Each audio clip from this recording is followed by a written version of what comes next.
Hello students, आज का topic है आपका chapter number 7 of JJ act, rehabilitation and social reintegration of child. बच्चों का पुनर्वास और उनसे समाज में दोबारा मिलाने का प्रयास। ठीक है, आज का ये टॉपिक हमारा है। इस टॉपिक को करने से पहले हम आपके प्रीवियस लेक्चर में एक पॉइंट रह गया था, उसको डिस्कस कर लेते हैं। वो था आपका डेफिनेशन। जो आपकी CWC से रिलेटेड जितनी डेफिनेशन थी वो हमारी वहाँ पर रह गई थी। ये डेफिनेशन आज हम यहाँ पे कवर कर लेते हैं, फिर आपका चैप्टर नंबर 7 स्टार्ट करेंगे। Section 217, child welfare officer. Child welfare officer कौन है आपका? ऐसा ऑफिसर आपका, ठीक है, जो किससे रिलेटेड? चाइल्ड केयर इंस्टीट्यूट से। चाइल्ड केयर इंस्टीट्यूट से रिलेटेड जो आपके ऑफिसर्स हैं वो कौन होते हैं आपके? वो ही आपके चाइल्ड वेलफेयर ऑफिसर्स होते हैं। डायरेक्शंस क्या देते हैं आप इसको? ये किसके डायरेक्शन में काम करते हैं? ये डायरेक्शंस में काम करते हैं आपके कमेटी और बोर्ड की। बोर्ड और कमेटी की जितनी डायरेक्शंस है उसके अंदर ये आपका काम करते हैं। तो ये है आपके child welfare officers. Section 2 subsection 22 committee. अगर हम बात करते हैं समिति के बारे में, तो समिति क्या है आपकी? चाइल्ड वेलफेयर कमेटी जो है आपकी वो इसके अंदर इन्वॉल्व है। सेक्शन 27 में जब हमने पढ़ा था चाइल्ड वेलफेयर कमेटी के बारे में, वही कमेटी आपकी यहाँ पे डेफिनेशन में भी लिखी हुई है। ओके, फिर है स्टूडेंट हमारा चैप्टर नंबर 7। अब हम स्टार्ट करते हैं आज का टॉपिक। चैप्टर नंबर 7 आपका किससे डील करता है? ऐसे चाइल्ड से, ऐसे बच्चे आपके जो क्या है, जो आपके कंफ्लिक्ट विद लॉ है, यानी जो विधि का जिन बच्चों ने उल्लंघन किया है, या फिर वो बच्चे आपके child in need of care है। नीड ऑफ केयर, उनको आवश्यकता है देखभाल की। तो ऐसे बच्चे जिन्होंने आपको कोई ऑफेंस किया है या जिनको आवश्यकता है देखभाल की, वो आपके इसके अंदर इंक्लूड होंगे। रिहैबिटेशन, इन बच्चों का हम क्या करेंगे? इन बच्चों का हम करेंगे पुनर्वास। इनको दोबारा हम क्या देंगे? आपका आश्रय देंगे, घर देंगे, सेटलमेंट शेल्टर देंगे, घर देंगे, फूड देंगे, क्लोथिंग देंगे। वो सारे पॉइंट आपके इसमें ऐड होते हैं, फूड, क्लोथिंग, शेल्टर, एजुकेशन। ठीक है, वो ये सारे पॉइंट आपके रिहैबिटेशन में आते हैं। प्लस हम क्या करेंगे? इनका करेंगे सोशल रीइंटीग्रेशन, मतलब समाज में पुनर्मिलान करेंगे। देखिए क्या हुआ, जब बच्चा कंफ्लिक्ट विद लॉ है या नीड ऑफ केयर का बच्चा है अगर आपका, तो कुछ टाइम के लिए, जब वो बच्चे ने ऑफेंस किया है तो कुछ टाइम के लिए वो क्या हो गया? सोसाइटी से अलग हो गया। कुछ टाइम के लिए वो सोसाइटी से अलग हो गया, तो अब हम इसे दोबारा सोसाइटी में मिलाएंगे। या एक ऐसा बच्चा है जिसको केयर की आवश्यकता है, तो हमने उसको कुछ टाइम के लिए अपने इंस्टीट्यूट में रखा था। कुछ टाइम पे के लिए उन बच्चों को इंस्टीट्यूट में रखा गया था, तो अब हम क्या करेंगे? इस इंस्टीट्यूट से उसको दोबारा सोसाइटी में मिलाएंगे। तो ये ही पॉइंट आज हम डिस्कस करेंगे, आपके कितने टाइप के इंस्टीट्यूट्स होते हैं आपके, और इन इंस्टीट्यूट्स का क्या क्या काम है। अलग अलग इंस्टीट्यूट के अलग अलग काम होते हैं जो हम डिस्कस करेंगे। तो पहले हम देख लेते हैं आपके डेफिनेशंस। डेफिनेशन क्या है आपकी? सेक्शन 2 सबसेक्शन 5 से रिलेटेड डेफिनेशन है। पहली डेफिनेशन है आपकी आफ्टर केयर की। आफ्टर केयर क्या होता है? पश्चावर्ती देखरेख। आफ्टर केयर मतलब क्या है? पश्चावर्ती देखरेख, मतलब कोई पर्सन है आपका, कोई ऐसा पर्सन है आपका जिसकी एज है आपकी 18 से 21 ईयर्स। ठीक है, इस व्यक्ति की जो आयु है वो 18 से 21 साल की है। 18 से 21 साल की आयु हो चुकी है, उसके बाद क्या कहते हैं? हम इसको मिलाना चाहते हैं अपने सोसाइटी के अंदर। बच्चा 21 साल का हो गया है, वो फाइनेंशियली अब डिपेंडेंट हो सकता है, तो हम क्या करेंगे? इस व्यक्ति को आपका सोसाइटी में मिलाने के लिए आफ्टर केस बनाए हुए हैं। लेफ्ट एन इंस्टीट्यूट, ये बच्चा कैसा है कि जो अब आपका कोई इंस्टीट्यूशन को छोड़ेगा। ठीक है, किसी इंस्टीट्यूशन को ये आपका छोड़ेगा और ये जाके मिलेगा आपका मेन स्ट्रीम ऑफ सोसाइटी से। सोसाइटी के जो मेन स्ट्रीम है, जो मुख्य धारा है आपकी सोसाइटी की, उससे जाके ये बच्चा मिलेगा। तो ये पॉइंट हम कवर करते हैं। ऐसा बच्चा जो आपका 18 प्लस हो गया है, अब इसे हमें सोसाइटी में मिलाना है। तो इसको सोसाइटी में मिलाने के लिए हम क्या करते हैं? जो काम आपकी संस्था करती है उस संस्था को हम आफ्टर केयर कहते हैं। ठीक है, ये इसको सपोर्ट करेगी, सहायता देगी और फाइनेंशियली भी हेल्प करेगी। फिर आपका नेक्स्ट सेक्शन है आपका section 2 subsection 9। Section 2 subsection 9, best interest of child, बालक का सर्वोत्तम हित। क्या है बालक का सर्वोत्तम हित? Basic for any decision taken regarding the child, कि हमने अगर कोई भी डिसीजन लिया है बच्चे के रिगार्डिंग, तो वो हमारा बालक का सर्वोत्तम हित होना चाहिए। ठीक है, बेस्ट इंटरेस्ट ऑफ चाइल्ड हमारा होना चाहिए। जैसे क्या आता है बेस्ट इंटरेस्ट ऑफ चाइल्ड से, आप क्या समझते हैं? तो पहला है कि उसकी बेसिक राइट्स, जो उसके बेसिक राइट्स है उसकी फुलफिलमेंट हो जाए, हम मान लेंगे कि बच्चे का आपका बेस्ट इंटरेस्ट सोचा है आपने। बच्चे की आवश्यकता, बच्चे की identity, social welfare, being, physical development, ठीक है, शारीरिक डेवलपमेंट उसकी इंपॉर्टेंट है, भावनात्मक विकास और इंटेलेक्चुअल डेवलपमेंट, ये सारे पॉइंट्स आप कहते हैं बेस्ट इंटरेस्ट ऑफ चाइल्ड के अंदर। फिर नेक्स्ट है आपका सेक्शन 2 सबसेक्शन 15। सेक्शन 2 सबसेक्शन 15 क्या कहते हैं, चाइल्ड फ्रेंडली। चाइल्ड फ्रेंडली क्या है, बालक हितैषी। ऐसे काम आपके जो कि बालक के फेवर में है, उनसे आप क्या समझते हैं? चाइल्ड फ्रेंडली से आप क्या समझते हैं? चाइल्ड फ्रेंडली मतलब होता है कोई ऐसा बिहेवियर, कोई भी आपका ऐसा बिहेवियर, चाहे फिर वो आपका कंडक्ट है, चाहे वो आपकी प्रैक्टिस है, प्रोसेस है, एटीट्यूड है, बच्चे को दिया हुआ एनवायरनमेंट है, treatment at that is humane और बेस्ट इंटरेस्ट ऑफ चाइल्ड, जो कि बच्चे के बेस्ट इंटरेस्ट ऑफ चाइल्ड के लिए हमने किया है काम, वो सारे पॉइंट आपके इसमें इंक्लूड होंगे। आपका आचरण, आपकी पद्धति, आपकी प्रक्रिया, आपके भाव, ये सारे पॉइंट आपके माने जाएंगे चाइल्ड फ्रेंडली के अंदर, ठीक है। उसके बाद है आपका सेक्शन 2 सबसेक्शन 19, चिल्ड्रन होम, बाल गृह से आप क्या समझते हैं? मेंटेन करना या एस्टेब्लिश करना। मेंटेन करना या एस्टेब्लिश करना, किसको मेंटेन करना है, किसको एस्टेब्लिश करना है? आपको मेंटेन करना है और एस्टेब्लिश करना है अपने, ठीक है, इसको मेंटेन किया जाता है और एस्टेब्लिश किया जाता है, सॉरी, इसको मेंटेन करते हैं और एस्टेब्लिश करते हैं आपके स्टेट गवर्नमेंट। कहाँ करते हैं? आपके हर जिले में, हर जिले में और जिलों के समूह में इनको मेंटेन किया जाता है और आपका एस्टेब्लिश किया जाता है, बनाया जाता है। ये संस्था आपकी या तो वॉलंटरली होगी या नॉन गवर्नमेंट होगी, ठीक है, स्वेच्छित होगी या फिर गैर सरकारी संगठन आपका ये इंक्लूड होगा। रजिस्टर्ड किया जाएगा, इसको रजिस्ट्रीकरण इसका किया जाएगा, ठीक है, रजिस्ट्रीकृत इसको किया जाता है। उसके बाद है आपका सेक्शन 221। सेक्शन 221 किसकी बात करता है? Section 2 subsection 21, child care institutes. Child care institute से आप क्या समझते हैं? बालक देखरेख संस्था, ठीक है, बालक देखरेख संस्था कौन सी आपकी? पहला है, ये इसका नाम बताया हुआ है, अब आगे जितने भी आप इंस्टीट्यूशन पढ़ेंगे उनके नाम हमने अब मेंशन किए हुए। टोटल आपके 7 इंस्टीट्यूट्स आपके जेजे एक्ट में बताए गए हैं। जेजे एक्ट टोटल आपको 7 इंस्टीट्यूट्स बताता है। पहला है आपका चाइल्ड होम, सेकंड है ओपन शेल्टर, थर्ड है ऑब्जर्वेशन होम, फिर special home, place of safety, specialist adoption agency और फिट फैसिलिटी।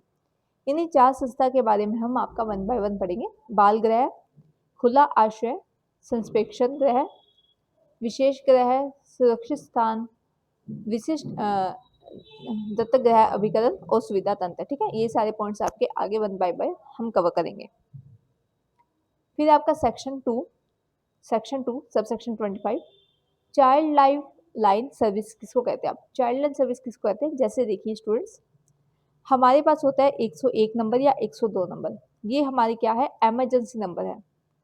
एमरजेंसी नंबर से आप क्या समझते हैं? ऐसे नंबर जो कि आपके 24/7 अवेलेबल है, 24/7 आपके लिए अवेलेबल है कि आप कभी भी जाके यहाँ पे कॉल कर सकते हैं और इनसे हेल्प ले सकते हैं।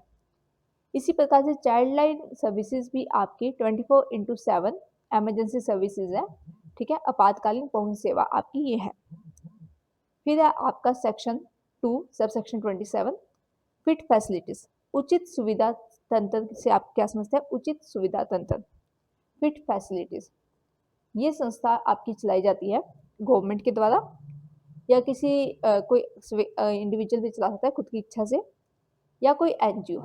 एनजीओ कौन से होते हैं आपके? ऐसी संस्थाएं जिनका प्रॉफिट लेना मोटिव नहीं है, जिनका मोटिव नहीं है आपका, जिनका मोटिव नहीं है कि वो क्या कमाए, प्रॉफिट कमाए, ठीक है, ऐसी संस्थाएं जिनका मोटिव नहीं है कि वो प्रॉफिट कमाए, तो वो ऐसी संस्था भी आपके इसमें इंक्लूड होगी। तो आपके सरकारी संगठन, आपके रजिस्ट्रीकृत स्वैच्छिक और आपके एनजीओ गैर सरकारी संस्थाएं संगठन आपका इसमें इंक्लूड होती है, ठीक है। ये कैसे बनाया जाता है? जो आपकी फिट फैसिलिटी है, उचित सुविधा तंत्र है आपका, वो क्या करता है? वो टेम्पररी बेस पे बनाया जाता है। टेम्पररी क्या करेगा? ये किसी बच्चे को, किसी पर्टिकुलर बच्चे को अपने पास रखेगा किसी पर्टिकुलर पर्पस के लिए। किसी बच्चे को जब आप अपने पास रखते हैं किसी पर्टिकुलर पर्पस के लिए, तो इसके अंदर कहते हैं कि आपने उसको फिट फैसिलिटी में रखा है। हर एक बच्चे का अपना एक एक इंटरेस्ट होता है, हर बच्चे का अपना इंटरेस्ट होता है। इस इंटरेस्ट के अकॉर्डिंग जब आप उसको रखते हैं फैसिलिटीज़ में, तो वो फैसिलिटीज़ आपकी कही जाती है फिट फैसिलिटीज़, और ये आपके अस्थायी रूप से बच्चे की जिम्मेदारी लेता है, अस्थायी रूप से बच्चे की जिम्मेदारी ये लेता है। Recognised as fit facilities. अब फिट फैसिलिटीज को रिकॉग्नाइज कौन करेगा, कौन बताएगा कि कौन सी संस्था आपकी फिट फैसिलिटी है, कौन सी संस्था आपकी फिट फैसिलिटी नहीं है? तो या तो कमेटी या बोर्ड, कमेटी या बोर्ड के द्वारा इनको रिकॉग्नाइज किया जाएगा, इनको मान्यता दी जाएगी, मान्यता दी जाएगी आपकी फिट फैसिलिटी के द्वारा। ओके स्टूडेंट, नेक्स्ट डेफिनेशन आपकी section 2 subsection 28। Section 2 section 2 subsection 28 क्या कहता है? फिट फैसिलिटी के, फिट पर्सन के बारे में। योग्य व्यक्ति। अब योग्य व्यक्ति क्या है? जो फिट फैसिलिटी में आपके काम करते हैं, जो पर्सन वहाँ पे आपको मिलेंगे वही आपके एक तरह से फिट पर्सन भी कहे जाते हैं। कोई ऐसा पर्सन जो रिस्पॉन्सिबिलिटी लेता है किसी बच्चे की, किसके लिए? स्पेसिफिक पर्पस के लिए। देखिए यहाँ पे भी क्या था, यहाँ पे भी हम किसी स्पेसिफिक पर्पस के लिए आपकी संस्था बना रहे थे। ये देखिए स्पेसिफिक पर्पस के लिए भी हमने यहाँ पे आपकी संस्था बनाई थी। तो यही बात है यहाँ पे, कोई व्यक्ति अगर रिस्पॉन्सिबिलिटी लेता है किसी बच्चे की किसी स्पेसिफिक पर्पस के लिए, तो वो आपका फिट पर्सन कहा जाएगा, वो व्यक्ति आपका फिट पर्सन कहा जाएगा। Person is identify after inquiry. आप क्या करेंगे? आप उसकी इंक्वायरी करेंगे पहले पर्सन की, उसके बाद क्या करेंगे? उस पर्सन को आइडेंटिफाई करेंगे। रिकॉग्नाइजेशन, मान्यता कौन देगा? वही कमिटी या बोर्ड इसको मान्यता देती है, कमिटी या बोर्ड इसको मान्यता देती है। ठीक है, अगला है आपका सेक्शन 2 सबसेक्शन 29। सेक्शन 2 सबसेक्शन 29 क्या आता है? Foster care. पोषण पोषण देख रेख किसे कहते हैं? Placement of child, placement of child by committee. अब कोई कमिटी, चाइल्ड वेलफेयर कमेटी किसी बच्चे को रख रही है, कहाँ पे रख रही है, क्यों रख रही है? वो रखती है, उसका उद्देश्य है रखने का alternate care in the domestic environment of family. हम बच्चे को बिल्कुल घर जैसी फैसिलिटी देते हैं, घर जैसा माहौल, माहौल घर जैसा माहौल हम बच्चे को प्रोवाइड करते हैं। इसके अंदर ये होते हैं आपके फोस्टर केयर्स। लेकिन जो फैमिली की बात की गई है यहाँ पे, इसमें आपके बायोलॉजिकल फैमिली इंक्लूड नहीं है। जो आपकी जैव कुटुंब है, जो आपकी जैव कुटुंब है वो इसमें इंक्लूड नहीं है। ठीक है, वो इसमें आपके इंक्लूड नहीं है। इसके अलावा जो फैमिलीज आपने बनाई है बच्चे की देखरेख के लिए, वो आपकी इसमें आएगी। डोमेस्टिक एनवायरनमेंट आप याद रखना जब हम बात करते हैं फोस्टर केयर की। नेक्स्ट आपकी फोस्टर फैमिली। अब फोस्टर केयर में जो फैमिलीज आपने प्रोवाइड कराई है, फोस्टर केयर में जो यहाँ पे आपने ये फैमिलीज प्रोवाइड कराई है, इन फैमिलीज का मतलब क्या है? तो फोस्टर फैमिली, पालक कुटुंब आपका ऐसी फैमिली है, आपकी ऐसी फैमिली है जो कि किसने की है? डिस्ट्रिक्ट चाइल्ड प्रोटेक्शन यूनिट ने आपकी फाउंड की है। ऐसी फैमिली जो ढूंढी गई है आपकी डिस्ट्रिक्ट चाइल्ड प्रोटेक्शन यूनिट के द्वारा, वो आपकी फोस्टर फैमिली मानी जाएगी। To keep child children in foster care. इससे क्या होगा कि आप बच्चे को फोस्टर केयर में रख पाएंगे, बच्चों का फोस्टर केयर में रख पाएंगे इसके अंदर। ठीक है, ऐसा कुटुंब जिसे जिला बालक संरक्षण एक के द्वारा पोषण देखरेख के लिए बालकों को रखते हेतु उपयोग पाया गया है। उसके बाद है आपका section 2 subsection 32। Section 2 subsection 32 group foster care. सामूहिक पोषण देखरेख क्या है आपका? Family like care facility. अब इसके अंदर क्या है कि ग्रुप है, फोस्टर केयर के ग्रुप है। मतलब क्या है कि वहाँ पे फैमिलीज की अलग अलग फैमिलीज का अलग अलग फैसिलिटीज देते हैं, who are without the parental care. ठीक है, जो कि आपकी पेरेंटल केयर के अतिरिक्त है, जिनकी पैतृक देखरेख नहीं होती। ओके, ऐसे बच्चे जिनकी पैतृक देखरेख नहीं होती, तो हम क्या करते हैं आपके उसके अंदर आपको फैमिली प्रोवाइड करते हैं। वो फैमिली आपकी ग्रुप के फोस्टर केयर भी माना जाता है। ये मोस्ट इंपॉर्टेंट है आपका सेक्शन 242 सबसेक्शन 40। ऑब्जर्वेशन होम यानी संप्रेक्षण ग्रहण, इनको एस्टेब्लिश कौन करेगा और मेंटेन कौन करेगा? तो ये एस्टेब्लिश की जाती है आपकी स्टेट गवर्नमेंट के द्वारा हर डिस्ट्रिक्ट में और ग्रुप ऑफ डिस्ट्रिक्ट में। जिले या जिले के समूह में ये आपकी मेंटेन की जाती है। ये आपकी वॉलंटरली हो सकती है, मतलब स्टेट गवर्नमेंट करेगी या कोई स्वेच्छित करेगा या एनजीओ करेंगे। ठीक है, तो इनमें से कोई भी आपका ऑब्जर्वेशन होम बना सकता है। फिर बात करते हैं सेक्शन 241 की, ओपन शेल्टर, खुला आश्रय। खुले आश्रय से आप क्या समझते हैं? Facility for child. ये एक ऐसी चाइल्ड को हमने फैसिलिटी दी है, किसने दिया है? स्टेट गवर्नमेंट ने दिया, या तो खुद से देगा, या तो खुद से देगा फैसिलिटी, या फिर आपके एनजीओस देंगे। ठीक है, हर एक में ये तीनों ही आपके एस्टेब्लिशमेंट कर दिए, तो आपको याद करने में आसानी हो जाएगा। अगला है आपका section 2 subsection 46. Section 2 subsection 46. Placement of safety सुरक्षित स्थान. Any person placed इंस्टीट्यूट, कोई भी प्लेस है आपका, कोई भी इंस्टीट्यूट है आपका, जो कि आपका, मोस्ट इंपॉर्टेंट बात, जो कि आपकी नहीं है, क्या नहीं है, पुलिस लॉकअप नहीं है, जेल नहीं है. हमने क्या पढ़ा था? हमने पढ़ा था ऐसे बच्चे जिन्होंने अपराध किया है, जिन्होंने ऑफेंस किया है आपका, उनमें क्या हुआ आपका, उनको हम नहीं रख सकते हैं.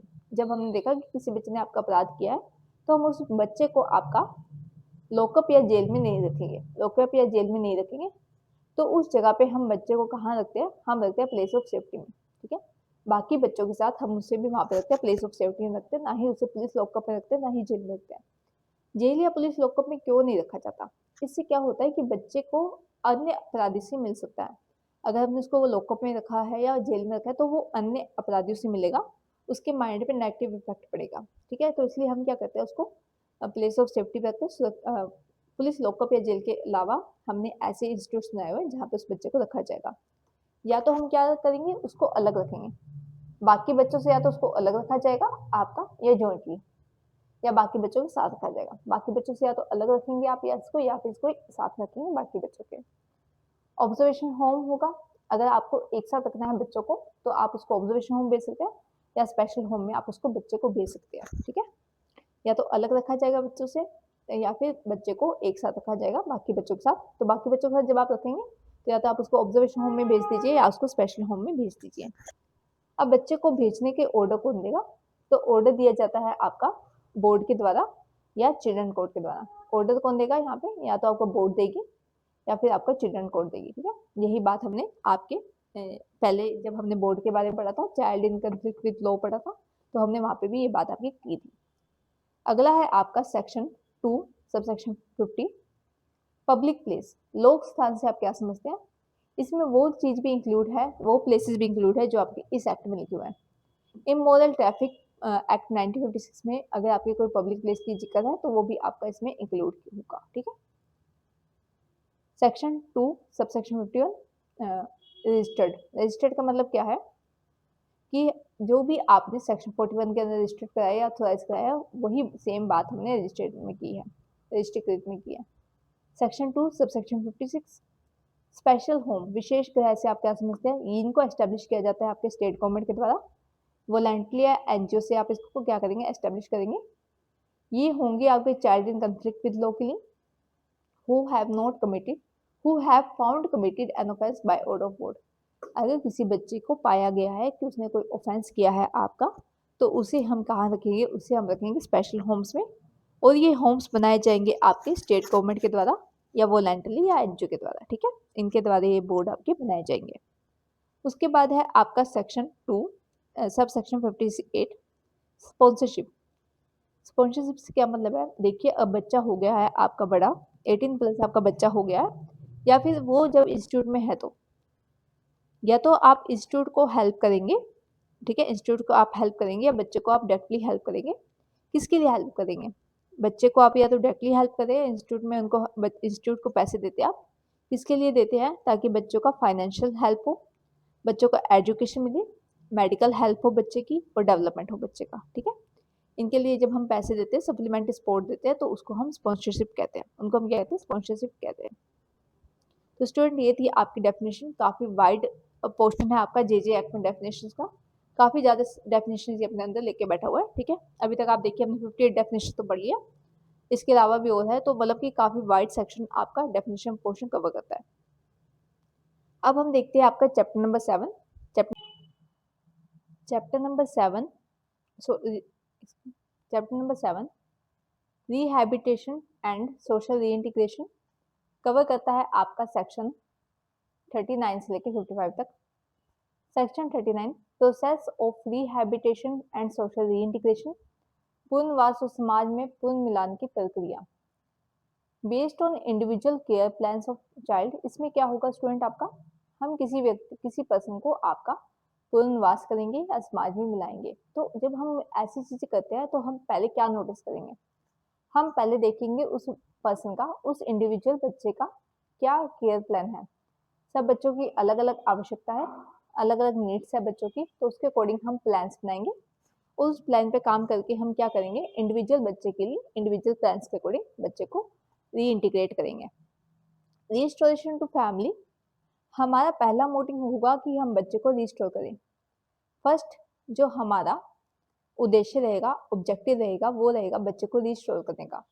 कहाँ पर, उसकी फैमिली में, उसकी गार्डियन के पास, और स्पॉन्सरशिप में, अडॉप्शन में या फोस्टर केयर में। ठीक है, इन 5 पॉइंट्स में पहले हम उस बच्चे को आपका भेजेंगे।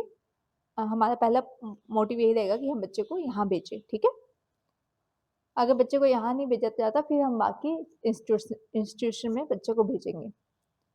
जहाँ पे भी हम बच्चे को रखेंगे उसकी जो सिबलिंग्स है, उनके जो सहोदर हैं, दरो है, मतलब कि जो भाई बहन है, भाई बहन जो आपके हैं, उनको आपके साथ रखा जाएगा। पहले कोशिश रहेगी कि भाई बहनों को आपस में एक साथ रखा जाए, सेम आपके फोस्टर फैमिली में, एडॉप्शन में सेम जगह भेजा जाए बच्चों को। ठीक है, अगर हमें लगता है कि बच्चे के बेस्ट इंटरेस्ट के लिए सही नहीं है तो हम अलग स्टेप उठा सकते हैं। अन्यथा हम क्या देखेंगे, हम यही देखेंगे कि बच्चे का आपको भाई बहनों को एक साथ ही भेजा जाए। ठीक है, फिर है नेक्स्ट पॉइंट आपका, अगर कोई बच्चा आपका कंफ्लिक्ट विद लॉ है, विधि का उल्लंघन करने वाला अगर बालक है आपका, तो उनको इन 4 जगह भेज सकते हैं आप। ऑब्जर्वेशन होम में भेज सकते हैं, स्पेशल होम में भेज सकते हैं, प्लेस ऑफ सेफ्टी या फिट फैसिलिटी। उनके लिए 4 संस्थाएं आपकी बनाई हुई है। वहीं अगर कोई बच्चा आपका need of care and protection वाला बच्चा है, तो उनको फैमिलीज में अगर हम नहीं रख पाते, पहला तो हम क्या करेंगे, पहले तो हम उसको बच्चे को उसकी फैमिली में मिलाएंगे। फैमिली मतलब उसके माता पिता, उसके गार्जियन, उसका कोई भी अगर कोई रिलेटिव और कोई है तो उसके अंदर मिलाएंगे, या एडॉप्शन में उस बच्चे को देंगे। अगर हम बच्चे को इन सब में नहीं दे पाते हैं, एडॉप्शन में उसकी फैमिली में नहीं मिला पाते हैं, तो हम क्या करेंगे, उसको फिट पर्सन या फिट फैसिलिटी के पास भेज देंगे। ठीक है, जहाँ पर वो क्या करेगा, वो रहेगा 18 ईयर्स तक, वो 18 साल तक आपका वहाँ रहेगा। 18 साल के कंप्लीट होने के बाद वो क्या करेगा, उसे छोड़ देगा। उस इंस्टीट्यूट में वो 18 ईयर्स तक रहेगा। 18 ईयर्स होने कंप्लीट होने के बाद हम उसके क्या करेंगे, फाइनेंशियल सपोर्ट करेंगे, और फिर वो बच्चा अपना इंस्टीट्यूट छोड़ देगा और सोसाइटी से जाके मिल जाएगा। अब पॉइंट आता है आपका restoration of child in need of care and protection. अब उन बच्चों को कैसे आप रिस्टोर करेंगे जो बच्चे आपके केयर और प्रोटेक्शन के लिए आपके जरूरी है। जिन बच्चों को केयर और प्रोटेक्शन चाहिए आपका, उन बच्चों को कैसे रिस्टोर किया जाएगा, तो सेक्शन 40 आपको इसके बारे में बताता है। हमारा पहला ऑब्जेक्ट रहेगा कि बच्चे को हम क्या करें, बाल गृह में भेजें, स्पेशलाइज एडॉप्शन एजेंसी भेजें, मतलब बच्चे का एडॉप्शन कराए या ओपन शेल्टर में उन बच्चों को भेजें। पहला ऑब्जेक्टिव आपका ये रहेगा। कमेटी क्या करेगी, कमेटी की power to restore child, committee पास पावर है, कमेटी के पास पावर है कि वो बच्चे को रिस्टोर करे। रिस्टोर कहाँ पे करें, उन बच्चों के माता पिता के पास, चाहे अडोप्टिव पेरेंट्स आपके, वो भी माता पिता, adoptive parents, guardian, foster parents और फिट पर्सन, इनके पास हम बच्चे को भेजेंगे। ठीक है, हमारा पहला ऑब्जेक्ट यही रहेगा कि हम बच्चे को यहाँ भेजें। कमेटी सबमिटेड क्वार्टरली रिपोर्ट, जो कमेटी है आपकी वो हर तिमाही पर क्या करेगी, आपकी रिपोर्ट देगी। रिपोर्ट किससे होगी, रिलेटेड होगी कि कितने बच्चों को आपने रिस्टोर किया है, कितने बच्चों को आपने पुनर्वास दे दिया है, फैमिली में मिला दिया है, कितनों की डेथ हो गई है और कितने बच्चे भाग गए हैं। ठीक है, कितने बच्चे भाग गए हैं, कितने की मृत्यु हो गई है, और कितनों को आपने सोसाइटी में मिला दिया है, मतलब इनको रिस्टोर कर दिया है।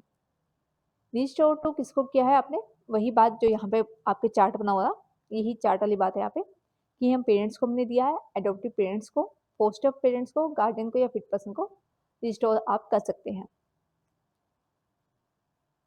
और ये रिपोर्ट जो आपने बनाई है, ये रिपोर्ट जो कमेटी ने बनाई है, वो किसको देंगे, कमेटी ने जो आपकी रिपोर्ट बनाई है वो दी जाएगी आपकी स्टेट गवर्नमेंट को या डीएम को, स्टेट गवर्नमेंट या डीएम को आप ये रिपोर्ट देंगे। ठीक है, फॉरवर्ड करेंगे। सेक्शन 40।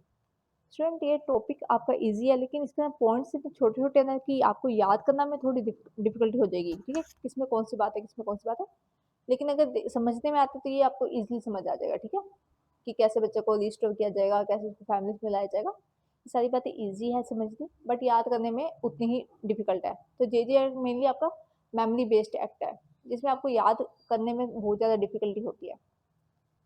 सेक्शन 41 क्या कहता है आपको, registration of child care institute, ये आपका मोस्ट इंपॉर्टेंट सेक्शन माना जाएगा इस चैप्टर का, चैप्टर नंबर 7 का सबसे ज़्यादा इंपॉर्टेंट सेक्शन आपका यही है। Registration of child care institute, जो चाइल्ड केयर इंस्टीट्यूट आपने बनाए हैं उनका रजिस्ट्रेशन कैसे कराएंगे आप, उसका रजिस्ट्रेशन पंजीकरण कैसे करेंगे। कोई भी इंस्टीट्यूट आपका चलाया जा रहा है सेंट्रल स्टेट गवर्नमेंट, एनजीओ या वॉलंटरी के द्वारा, इन तीनों के द्वारा अगर कोई भी इंस्टीट्यूट आपका चलाया जा रहा है तो उनका आपका रजिस्ट्रेशन होना आवश्यक है। Shall be registered, in institute का आपका रजिस्ट्रीकरण होना आवश्यक है। या इससे पहले जो इंस्टीट्यूट आपके जेजे एक्ट में रजिस्टर्ड है उसको हम रजिस्टर्ड मान लेंगे। जेजे एक्ट 2000 के अंदर, जेजे एक्ट 2000 के अंदर अगर कोई इंस्टीट्यूट आपका रजिस्टर्ड है तो ये इंस्टीट्यूट आपके इसमें भी रजिस्टर्ड मान जाएंगे 2015 वाले एक्ट में भी, और नहीं तो आपको इस 2015 के एक्ट में कोई इंस्टीट्यूट आपको रजिस्टर्ड कराना होगा। रजिस्ट्रेशन के टाइम पे क्या किया जाएगा। At the time of registration state government after consider recommendation of DM, state government पहले रिकमेंडेशन किसकी लेगी, डीएम की लेगी उस इंस्टीट्यूट को रजिस्टर करने से पहले आप जिला मजिस्ट्रेट से पूछेंगे, उसके बाद ही आप क्या करेंगे, किसी इंस्टीट्यूट को आप रजिस्टर करेंगे। जब आपको एप्लीकेशन मिलती है, देखिए जब आपको एप्लीकेशन मिली तो एप्लीकेशन मिलने के बाद आप क्या करेंगे, आप उसे एप्लीकेशन मिलने के 1 मंथ के अंदर, इस 1 मंथ के अंदर आप क्या करेंगे, 1 महीने के अंदर उसको आप देंगे प्रोविजनल रजिस्ट्रेशन, उसको देंगे, ठीक है। अंतरिम रजिस्ट्रेशन आप उसको देंगे 1 महीने तक का, 1 महीने से लेकर 6 महीने तक आप उसको ये दे सकते हैं। दोबारा देखिए, जब मैंने एप्लीकेशन लगाई रजिस्ट्रेशन के लिए तो 1 महीने से 6 महीने के अंदर मुझे क्या दिया जाएगा, प्रोविजनल रजिस्ट्रेशन दिया जाएगा, ठीक है। इसके दौरान आप क्या करेंगे, इस 1 महीने से लेकर 6 महीने के बीच में आप क्या करेंगे, आप इंक्वायरी करेंगे, ठीक है, कि मेरी कैपेसिटी क्या है, मेरे घर में जिसमें बच्चों को रखना चाहती हूँ उस इंस्टीट्यूट की कितनी कैपेसिटी है, कितने बच्चे रखे जा सकते हैं, कैसे वहाँ का एनवायरमेंट प्रोवाइडेड, क्या कहता है आपको, जो आपके इंस्टीट्यूट्स बने हुए हैं, ठीक है, अगर उन्होंने आपकी कंडीशन को, जो क्राइटेरिया आपने बताया हुआ है रजिस्ट्रेशन का, उनको अगर पूरा नहीं किया है, रजिस्ट्रेशन के क्राइटेरिया अगर आपका स्टूडेंट्स कंप्लीट नहीं हुआ है, तो जो हमने आपको प्रोविजनल सर्टिफिकेट इशू किया था, ठीक है, जो प्रीवियसली हमने आपको प्रोविजनल सर्टिफिकेट इशू किया था उसको हम क्या कर देंगे, आपका कैंसिल कर देंगे। State government does not issue provisional registration certificate, अगर आपके जो आपके स्टेट गवर्नमेंट है उन्होंने आपको सर्टिफिकेट नहीं दिया है, तो जो आपकी एप्लीकेशन होगी ना, 1 महीने तक अगर आपको सर्टिफिकेट नहीं दिया गया है तो जो आपकी एप्लीकेशन होगी उसी को क्या माना जाएगा, उसी को आपका फिर हम प्रोविजनल सर्टिफिकेट मान लेंगे। 1 मंथ तक आपको प्रोविजनल सर्टिफिकेट नहीं दिया गया है तो जो आपकी एप्लीकेशन है उसी को हम आपकी प्रोविजनल सर्टिफिकेट मान लेंगे। और आप कितने दिन तक अपना इंस्टीट्यूट चला पाएंगे, आप 6 महीने तक अपना इंस्टीट्यूट चला पाएंगे, ठीक है। अगला पॉइंट है आपका application of registration. Application of registration shall not dispose of with in 6 month, अगर 6 महीने तक आपकी एप्लीकेशन डिस्पोज ऑफ नहीं की जाती है, officer of any state government department proceeding start against them by their higher controlling authority, तो जो उसकी हायर अथॉरिटी है ना वो फिर उस पर काम करेंगे। आपकी एप्लीकेशन लगी थी रजिस्ट्रेशन के लिए, 6 महीने हो गए, कोई काम नहीं हो रहा है अगर उस पर, तो फिर क्या किया जाएगा, तो फिर आपके जो ऑफिसर है स्टेट गवर्नमेंट के, उसका जो हायर अथॉरिटी है, ठीक है, उन ऑफिसर की जो आपकी हायर अथॉरिटी है वो फिर आपका मामला देखेंगे, आपकी एप्लीकेशन देखेंगे। पीरियड ऑफ रजिस्ट्रेशन कितना माना जाएगा, 5 साल तक का। अगर हमने आपको रजिस्ट्रेशन करके दिया है तो 5 साल तक का आपको कहा जाएगा, उसके बाद आप अपने मामले को रिन्यू करेंगे, हर 5 साल के बाद आप अपनी एप्लीकेशन को रिन्यू करेंगे, ठीक है। स्टेट गवर्नमेंट अगर चाहती है तो वो कैंसिल कर सकती है आपके इसको रजिस्ट्रेशन को, आपका कैंसिल भी कर सकती है, विद होल्ड भी कर सकती है। अगर आप फेल हो गए हैं इसको मानने के लिए, जो कंडीशंस थी, जो क्राइटेरिया था, अगर आपने उनको नहीं माना है तो फिर स्टेट गवर्नमेंट आपकी एप्लीकेशन कैंसिल कर सकती है। आपकी एक इंस्पेक्शन कमेटी बनाई जाएगी जो आप पे इंस्पेक्ट करेगी, जितने भी हाउस है चिल्ड्रन के, जितने भी इंस्टीट्यूट्स हैं उनका इंस्पेक्शन किया जाएगा आपका इंस्पेक्शन कमेटी के द्वारा, ओके। फिर है नेक्स्ट आपका सेक्शन 42। सेक्शन 42 क्या कहता है, penalty for non registration of child care institute. ऐसी संस्थाएं आपकी जिनका रजिस्ट्रेशन नहीं हुआ है, अगर ऐसी कोई संस्था है आपकी जिन्होंने रजिस्ट्री नहीं कराया है तो इन संस्थाओं का आपको पेनल्टी लगेगी, 1 साल की पेनल्टी लगेगी, 1 लाख तक का जुर्माना, और बोथ 1 ईयर 1 लाख या बोथ आप पे पेनल्टी लगाई जा सकती है। अगर आप ये पेनल्टी लगाने के बाद भी अगर आप डिले करते हैं तो हर 30 दिन बाद, मतलब हर महीने आपका क्या किया जाएगा, आप पे अलग अपराध बनेंगे। ठीक है। हर महीने फिर आपको दोबारा 1 लाख रुपए और ये वाला अलग अपराध मान के सजा दी जाएगी। तो क्या कहा गया, अगर आपने रजिस्ट्रेशन नहीं कराया है तो 1 साल, 1 लाख या बोथ, हर 30 दिन बाद आपकी इसको अलग ऑफेंस मान के आपका ट्रायल चलेगा। Okay. Section 43 important, open shelter establish कौन करता है, स्टेट गवर्नमेंट। मेंटेन कौन करेगा, या तो खुद से कराएंगे या एनजीओ करेगी या वॉलंटरी होगा। ठीक है। ये क्या करेगा, ये आपको देगा रेजिडेंशियल सपोर्ट देगा, शॉर्ट टर्म के लिए, छोटे समय के लिए रहने की व्यवस्था करेगा।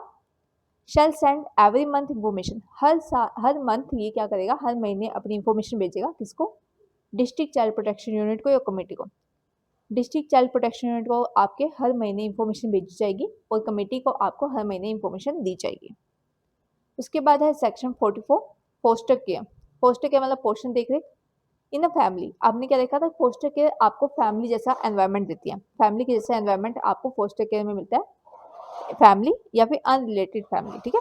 अनरिलेटेड फैमिली आपकी कोई है या आपकी फैमिली है जिसमें आपके एडॉप्टिव पेरेंट्स नहीं आते हैं और बायोलॉजिकल पेरेंट्स नहीं आते हैं, यानी दत्तक माता पिता नहीं आएंगे, जैव माता पिता इसमें नहीं आएंगे। और जो फोस्टर फैमिलीज है वहाँ पे सिबलिंग्स को एक साथ रखा जाएगा। तो जितने भी आपके सहोदर है उनमें बच्चों को एक साथ रखा जाएगा। स्टेट गवर्नमेंट क्या करेगी, स्टेट गवर्नमेंट देखेगी कितने बच्चे आप रख रहे हैं, बालकों की संख्या को ध्यान में रखा जाएगा।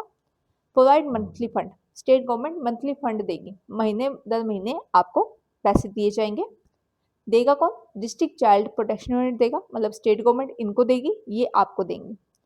और ये क्या करेंगे, हर टाइम आप पे इंस्पेक्शन की जा सकती है, कभी भी इंस्पेक्शन की जा सकती है वेलबींग के लिए। ठीक है।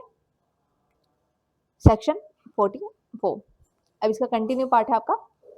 अगर पेरेंट्स आपके पाए जाते हैं, जो बच्चों के माता पिता वो अगर पाए जाते हैं अनफिट और कैपेसिटेटेड, मतलब क्या है कि वो आपके बच्चे के माता पिता अयोग्य है या असमर्थ है, तो बच्चों का फिर आपको फोस्टर केयर में भेज दिया जाएगा। ठीक है। और ये इसको कौन करता है, बाय कमेटी। बाय कमेटी देखिए कि क्या जो माँ बाप है आपके वो कैसे है, अनफिट है या इनकेपेसिटेट है, आपके असमर्थ है, फोस्टर केयर वाले बच्चे फैमिली पेरेंट्स आपके, तो फिर हम क्या करेंगे, आपका किसी और फोस्टर केयर में आपको भेज देंगे। चिल्ड्रन पेरेंट में visit the child in foster family, अगर बच्चे को फोस्टर फैमिली में रखा जाता है आपका, तो जो माता पिता है आपके वो आके देख सकते हैं। क्या कहा गया, ये पॉइंट दोबारा समझिए, 5 नंबर पॉइंट। अगर जो चाइल्ड के माता पिता हैं, चाइल्ड के अगर पेरेंट्स आपके हैं, अगर वो अनफिट पाए जाते हैं, ठीक है, या इनकैपेसिटेट है, ठीक है, इनकैपेसिटेटेड है वो बच्चे के माँ बाप अगर, तो इन बच्चों को भेजेंगे हम फोस्टर केयर में। फोस्टर केयर में आप बच्चे को भेजेंगे और बच्चे के जो पेरेंट्स हैं आपके वो यहाँ पे जाके बच्चे से क्या कर सकते हैं, मिल सकते हैं। ठीक है, यहाँ जाके बच्चे से मिल सकते हैं वो। अगला है फोस्टर फैमिली। फोस्टर फैमिली क्या है, इनकी रिस्पॉन्सिबिलिटी है। फोस्टर फैमिली की आपकी रिस्पॉन्सिबिलिटी है कि क्या करे, बच्चों को एजुकेशन दे, हेल्थ देखे बच्चे का और न्यूट्रिशन देखे। हर महीने कमेटी इस पे क्या करेगी, इंस्पेक्शन करेगी। हर महीने कमेटी आपका इंस्पेक्शन करेगी इस पे। No child longer term foster care, किसी बच्चे को लंबे समय तक आपका फोस्टर केयर में नहीं रखा जाएगा। ओके। फिर आपका सेक्शन 45 स्पॉन्सरशिप। हमने क्या देखा था कि आपको हेल्प की जाएगी, जब हमने डेफिनेशन पढ़ी तो क्या देखते हैं कि स्पॉन्सरशिप मतलब होता है हेल्प करना फाइनेंशियली आपका, या फिर एजुकेशन के लिए आप हेल्प कर रहे हैं, पैसे दे रहे हैं, फाइनेंशियली हेल्प कर रहे हैं, तो वो सारा आपका स्पॉन्सरशिप आता है। स्टेट गवर्नमेंट क्या करेगी, स्टेट गवर्नमेंट रूल्स बनाएगी। क्या करेगी, या तो वो इंडिविजुअली स्पॉन्सरशिप करेगी, व्यक्तिगत ग्रुप में स्पॉन्सरशिप करेगी, या कम्युनिटी स्पॉन्सरशिप करेगी। 3 टाइप होता है इसके, इंडिविजुअल, ग्रुप और कम्युनिटी। ठीक है। इसमें क्या होगा आपका, हम करेंगे स्पॉन्सरशिप करेंगे। स्पॉन्सरशिप आप वैसे भी देखते हैं कि बच्चों को हेल्प की जाती है फाइनेंशियली। क्या क्राइटेरिया है आपका स्पॉन्सरशिप का, कि जहाँ पर अगर आपकी मदद है, अगर कोई महिला है वो क्या है, माता है, और वो कैसे है, विडो है, डाइवोर्स्ड है, या फिर घर से निकाली हुई है।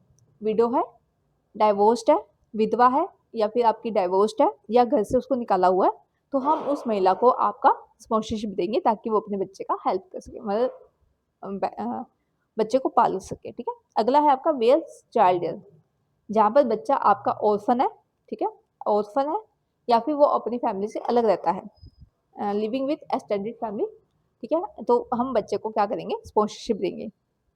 जहाँ पे माता पिता ऐसे जिसके बहुत ही घातक बीमारी है, ठीक है, जीवन के लिए संकट में लोग अगर है पेरेंट्स को, तो उनको भी स्पॉन्सरशिप दिया जाएगा ताकि वो बच्चे की केयर कर सके।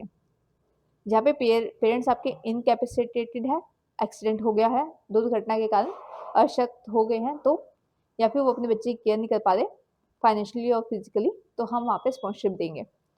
जो ड्यूरेशन होगा स्पॉन्सरशिप का वो आपका प्रिस्क्राइब किया जाएगा, स्टेट गवर्नमेंट बताएगी कि कितना स्पॉन्सरशिप आपका देना चाहिए।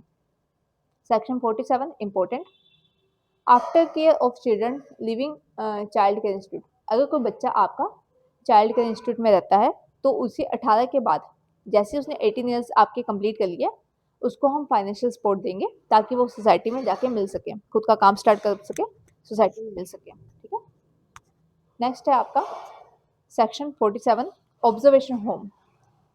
स्टेट गवर्नमेंट आपके एस्टेब्लिश करते हैं, मेंटेन करते हैं हर जिले में, हर डिस्ट्रिक्ट में आपका खुद से या एनजीओ के द्वारा। ऑब्जर्वेशन होम क्या है, आपका एस्टेब्लिश किया जाएगा, मेंटेन किया जाएगा हर जिले में, ग्रुप ऑफ डिस्ट्रिक्ट में किया जाएगा आपका ऑब्जर्वेशन होम में। ये आपका temporary reception care and rehabilitation है। अस्थायी रूप से आप क्या करते हैं, यहाँ पे रखते हैं बच्चों को, ऐसे बच्चे जो कि आपके कंफ्लिक्ट विद लॉ है या जिन पे इंक्वायरी पेंडिंग है। कहाँ रखते हैं, ऑब्जर्वेशन होम में। ठीक है, बच्चा क्या है, बच्चे ने कोई अपराध किया है या उस पर ये इस बात का ट्रायल चल रहा है, इंक्वायरी चल रही है अगर बच्चे पे आपका, तो उस टाइम के लिए बच्चे को कहाँ रखा जाएगा, उस टाइम के लिए बच्चे को रखा जाएगा ऑब्जर्वेशन होम के अंदर। ठीक है, बच्चे को अलग रखा जाएगा, मतलब बच्चे को आप कैसे देखेंगे, रखेंगे, उसको एज और जेंडर देखिए, उसका लिंग क्या है, उसकी आयु क्या है, इसके अकॉर्डिंग आप बच्चे को रखेंगे अलग, बाकी बच्चों से अलग रखना है आपको, तो इस वे में आप उसको अलग रखेंगे। अगर मान लीजिए जैसे बच्चे छोटे ज़्यादा तो छोटे बच्चों के साथ रखोगे, बच्चा 16+ है तो 16+ वाले बच्चों के साथ आप रख सकते हैं। उसमें भी फिर देखा जाएगा कि उसकी एज क्या है, उसकी मतलब जेंडर क्या है। ठीक है, लड़कों को लड़कियों के साथ नहीं, लड़कियों को लड़कों के साथ नहीं रखा जाएगा आपका। Consider physical and mental status, ये इंपॉर्टेंट पॉइंट है। अगर एक बच्चा आपका 16+ है, ठीक है, लेकिन उसकी जो मेंटल कैपेसिटी है, मेंटल उसका जो मेंटली जो उसका क्रिमिनल माइंड जैसे आप कहते हो, मेंसरिया जो उसका है, क्रिमिनल माइंड जो उसका है, वो भी डेवलप नहीं हुआ है, मेंसरिया उसके अंदर नहीं है, कम है। ठीक है, किसी गलती में आके उसने कोई ऑफेंस कर दिया तो इसकी जो मेंटल स्टेटस है वो अलग है। वहीं कोई बच्चा ऐसा है जो 16+ का है, लेकिन उसका मेंसरिया था, जब उसने ऑफेंस किया तो उसको मेंसरिया था, उसका जो माइंड है वो क्रिमिनल माइंड है। ठीक है, उसका जो माइंड है वो क्रिमिनल माइंड है। तो जब अगर आपने एक बच्चे को, ऐसे बच्चे को इस बच्चे से रखा, तो क्या होगा, इस बच्चे का इंटरेस्ट नहीं होगा, आप बेस्ट इंटरेस्ट में इस बच्चे के लिए काम नहीं करेंगे, तो आप क्या देखेंगे, एज देखेंगे, जेंडर देखेंगे बच्चे का, और उसका फिजिकल और मेंटल स्टेटस भी देखेंगे। डिग्री ऑफ ऑफेंस देखा जाएगा, किस प्रकार का ऑफेंस बच्चे ने किया है, इस प्रकार से आप बच्चों को बाकी बच्चों से अलग रखेंगे। ठीक है, सेक्शन 48 स्पेशल होम, विशेष गृह एस्टेब्लिश की जाती है और मेंटेन की जाती है या तो स्टेट गवर्नमेंट के द्वारा या एनजीओ के द्वारा। जो बच्चे आपके कंफ्लिक्ट विद लॉ है, विधि का उल्लंघन करते हैं बच्चे या पाए जाते हैं आपका ऑफेंस करते हुए, तो जे बोर्ड आपका स्पेशल होम में उन बच्चों को रखता है। बच्चा पाया गया है, साबित हो गया है कि बच्चे ने ऑफेंस किया है, तो फिर हम बच्चे को कहाँ रखेंगे, स्पेशल होम में आपका रखेंगे। ठीक है, फिर वही बात आपकी इसमें कि बच्चे को उसकी एज देख के, age, gender, nature of offence, child की मेंटल फिजिकल कैपेसिटी देख के बच्चे को अलग रखा जाएगा। ठीक है, सेक्शन 49 क्या कहता है, प्लेस ऑफ, एक सेकंड,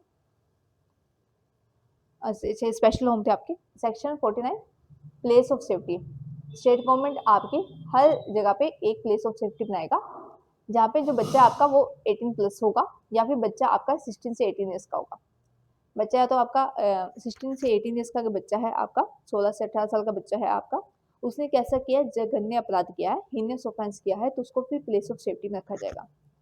बच्चे ने अगर कोई हीनियस ऑफेंस किया है, बच्चा आपका 16 से 18 साल का बच्चा है, तो उसको हम क्या रखेंगे, उसको हम प्लेस ऑफ सेफ्टी में रखेंगे। सेक्शन 50 चिल्ड्रन होम, बाल गृह एस्टेब्लिश किया जाता है आपका स्टेट गवर्नमेंट के द्वारा और मेंटेन भी इसके द्वारा किया जाता है। बच्चे रखे जाते हैं यहाँ पे, चाइल्ड केयर एंड प्रोटेक्शन वाले बच्चे यहाँ पे रखे जाएंगे। ठीक है, चिल्ड्रन होम के अंदर। सेक्शन 51 फिट फैसिलिटीज, उचित सुविधा तंत्र, बोर्ड या कमेटी क्या करेगी, इसको रिकॉग्नाइज करेगी, मान्यता देगी, रन किया जाएगा ये आपका एनजीओ के द्वारा और स्टेट गवर्नमेंट के द्वारा। बोर्ड और कमेटी क्या कर सकती है, वापस ले सकती है, या इसको मान्यता इसकी रद्द कर सकती है, मान्यता रद्द कर सकती है, या इसकी मान्यता वापस ले सकती है आपकी कौन? बोर्ड या कमेटी। और अगर वो ऐसा ऑर्डर देती है तो उसका रिकॉर्ड रखेगी, ठीक है, लिखित में इसका रिकॉर्ड रखा जाएगा। अगला है आपका fit person, section 52। Fit person, योग्य व्यक्ति। बोर्ड और कमेटी क्या करेगी? आफ्टर ड्यू वेरिफिकेशन, वेरिफिकेशन करने के बाद किसी व्यक्ति को फिट पर्सन घोषित किया जाता है, मान्यता दी जाती है, और यही क्या करेगी? इनकी मान्यता वापस ले लेगी। बोर्ड या कमेटी मान्यता वापस भी ले सकती है।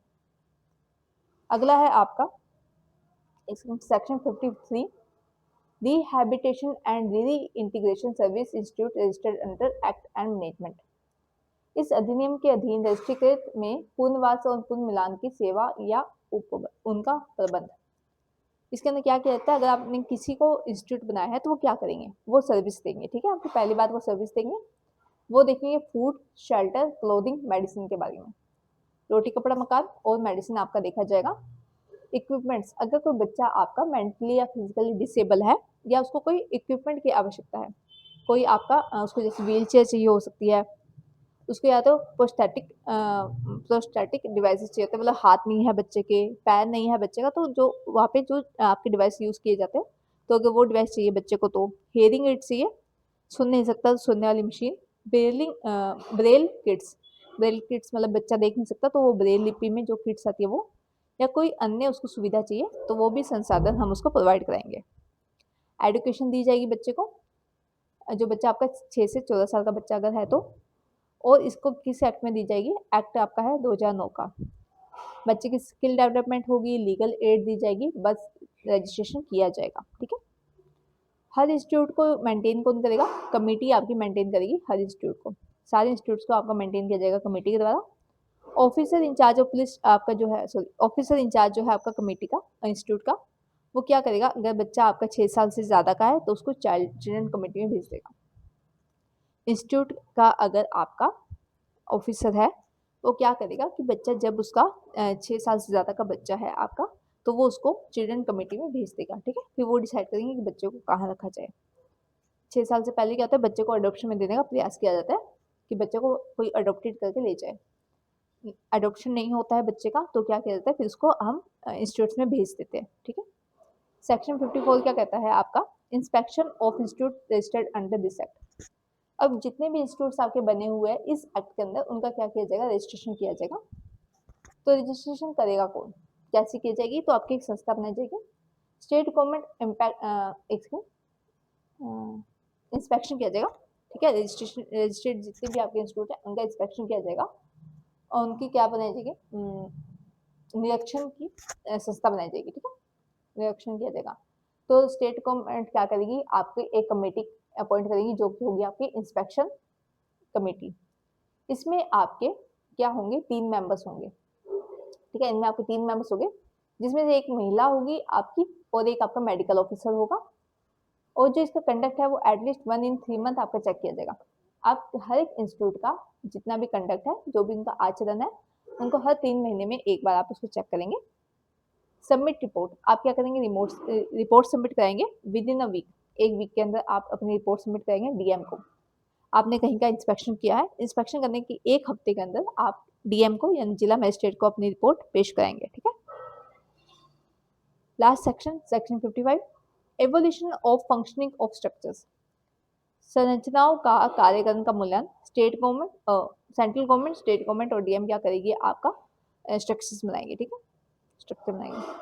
तो स्टूडेंट ये था आज का लेक्चर आपका कॉम्प्लिकेटेड नहीं कह सकते, लेकिन ये काफ़ी याद करने वाला पॉइंट है। आप देखेंगे तो सारे इंस्टीट्यूट सेम सेम है, सबकी पावर सेम सेम है, तो कहीं ना कहीं आपको थोड़ा थोड़ा जो माइनर गैप है ना इन सब के बीच में, वो आपको नोटिस करना होगा, ठीक है। इससे आपको वो चीज़ें याद करने में आसानी हो जाएगी। बाकी मेन जो कॉमन पॉइंट है वो सबके कॉमन पॉइंट्स ही है। ओके, तो thank you for the class.